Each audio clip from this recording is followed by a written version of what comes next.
Mesdames et messieurs, bonjour. Bienvenue au journal hebdomadaire de l'Agence vietnamienne d'information. Voici les événements qui ont fait la une de l'actualité du 9 au 15 mai 2022. Le cinquième plénum du 13e comité central du parti s'est terminé à Hanoï le 10 mai après-midi après 6 jours de travail, achevant son ordre du jour. Dans son discours de clôture, le secrétaire général du parti Nguyễn Phú Trọng a déclaré que les délégués étaient parvenus à un consensus sur les solutions, les lignes directrices et les orientations concernant le renouvellement, la consolidation et l'application des lois et politiques foncières, en modifiant et en complétant d'abord la loi foncière de 2013 et les lois pertinentes pour lutter contre limitations et faiblesses en suspens dans ce domaine. Les délégués se sont prononcés sur un rapport examinant le bilan de 15 ans de mise en œuvre de la résolution du 7e plénum du 10e comité central du parti sur l'agriculture, la paysannerie et la ruralité. Le secrétaire général Nguyễn Phú Trọng a déclaré que l'industrialisation et la modernisation de l'agriculture et des zones rurales est la tâche prioritaire de l'industrialisation et de la modernisation nationale, notant que l'État devrait investir davantage de ressources dans ce domaine.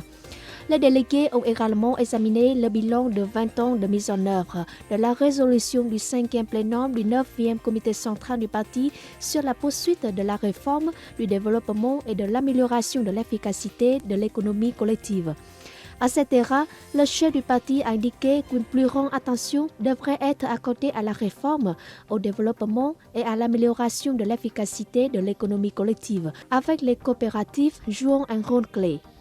Les délégués ont convenu de la nécessité d'améliorer davantage la direction et la capacité de combat des organisations de base du parti ainsi que la qualité des membres du parti en aidant à construire un parti et un système politique sain et puissant. Le secrétaire général du parti a déclaré que le travail devrait aller de pair avec la construction de l'appareil organisationnel du système politique et que la satisfaction des gens est la jour de la capacité de leadership du parti et de la combativité des organisations du parti. Il a demandé de renforcer l'inspection, la supervision et la discipline du parti et de promouvoir la démocratie au sein du parti et de la société. Au cours du plénum, le comité central du parti a également discuté et atteint un consensus élevé sur un plan visant à créer des comités de pilotage provinciaux pour la prévention et la lutte contre la corruption et les pratiques malsaines. Le Premier ministre vietnamien Phạm Minh Chính a participé aux activités du sommet spécial ASEAN-États-Unis programmé les 12 et 13 mai à Washington. Le Vietnam s'est coordonné avec d'autres pays de l'ASEAN pour apporter des contributions à l'événement. Lors du sommet, les dirigeants ont souligné le maintien de la solidarité et de l'unité de l'ASEAN, la promotion de sa centralité ainsi que sa position, ses principes et sa voie commune, le maintien de l'approche égalitaire du bloc régional dans les relations avec les partenaires et le renforcement d'une coopération substantielle, efficace et mutuellement bénéfique. Le Premier ministre Phạm Minh Chính a rencontré le 12 mai le président américain Joe Biden dans le cadre du sommet spécial ASEAN-États-Unis à Washington. Les deux dirigeants ont discuté des relations bilatérales entre le Vietnam et les États-Unis et des questions régionales et internationales. Le chef du gouvernement a qualifié la relation Vietnam-États-Unis de relation spéciale. Les deux pays ont surmonté le douloureux passé de la guerre, ont coopéré ensemble et promu le partenariat intégral dans tous les domaines. Le Vietnam souhaite que les États-Unis continuent de soutenir et de coopérer avec le Vietnam dans les domaines forts des États-Unis et correspondant au potentiel et aux besoins du Vietnam.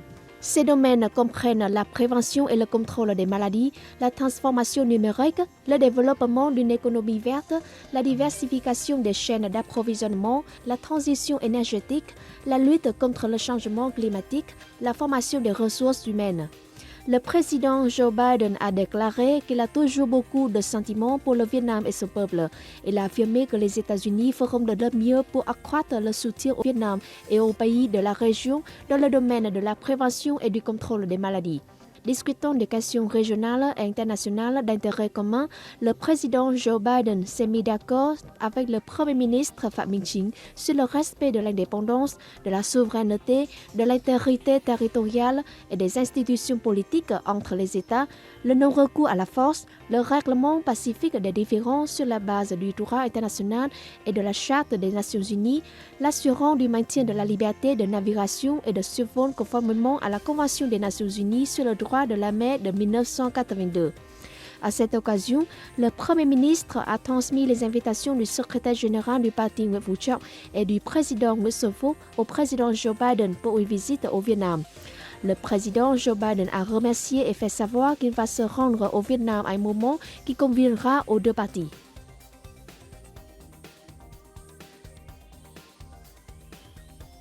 Dans le cadre de sa visite de travail aux États-Unis, le Premier ministre Phạm Minh Chính s'est entretenu le 11 mai à Washington avec son homologue cambodgien Hun Sen. Les deux dirigeants ont exprimé leur satisfaction quant à l'évolution positive de la coopération bilatérale. Le commerce bilatéral a maintenu une dynamique positive, atteignant 3,37 milliards de dollars au premier trimestre 2022, en hausse de 24,9% en glissement annuel. Ils ont également convenu de renforcer les visites de haut niveau inscrites dans le cadre de l'année de l'amitié Vietnam-Cambodge 2022, de se coordonner étroitement dans les célébrations du 55e anniversaire des relations diplomatiques entre les deux pays et de promouvoir leurs relations de voisinage dans divers domaines.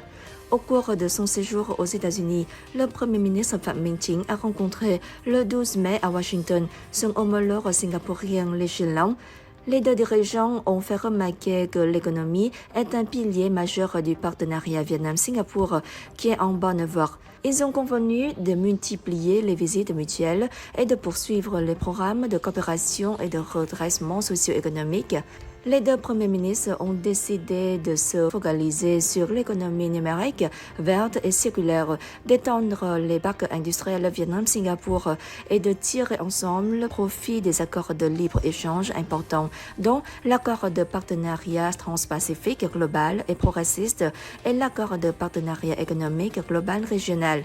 Durant sa tournée aux États-Unis, le Premier ministre Phạm Minh Chính a également eu nombre de rencontres avec le président permanent du Sénat américain, Patrick Leahy, la secrétaire américaine au commerce Gina Raimondo, le directeur général de la Banque mondiale, Arsène Van Josenberg, et des dirigeants de plusieurs organisations et grands groupes économiques américains et du monde.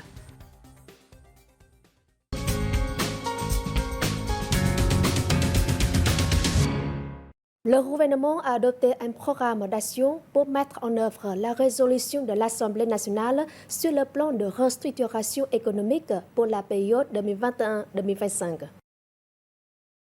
Les objectifs généraux du programme d'action consistent à assurer l'efficacité de chaque secteur et de l'ensemble de l'économie, à développer des produits nationaux de haute technologie et basés sur la technologie, à affûter la compétitivité des secteurs économiques clés et à améliorer la résilience de l'économie.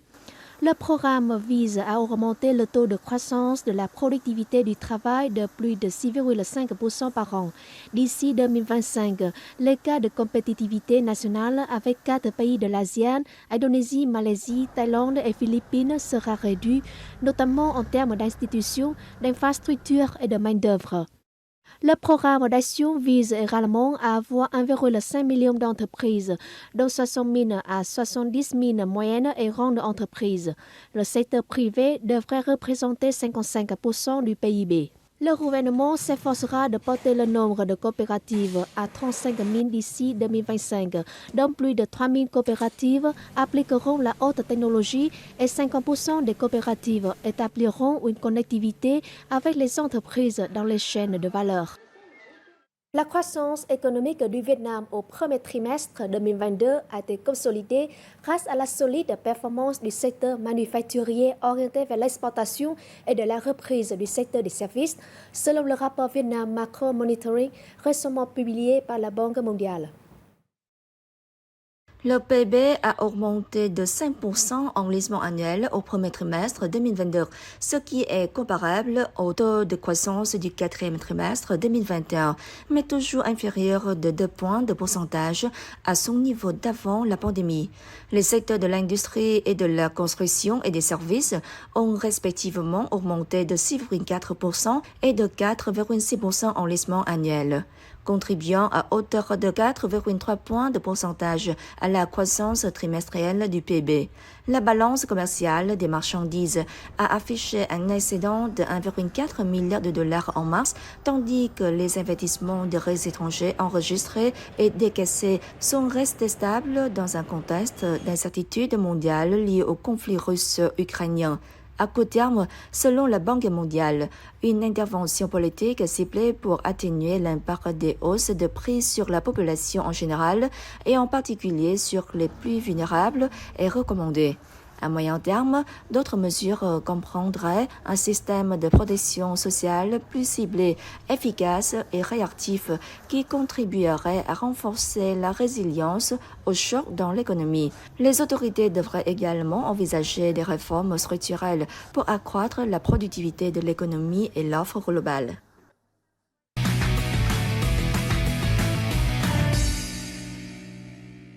Du 19 mars au 26 juin 2022, le musée des arts asiatiques de Nice accueille l'exposition L'art en exil, consacrée à la figure de Hami, le prince d'Annam 1871-1944, qui a mené tout au long de sa vie une intense activité de peintre, de pasteliste et de sculpteur.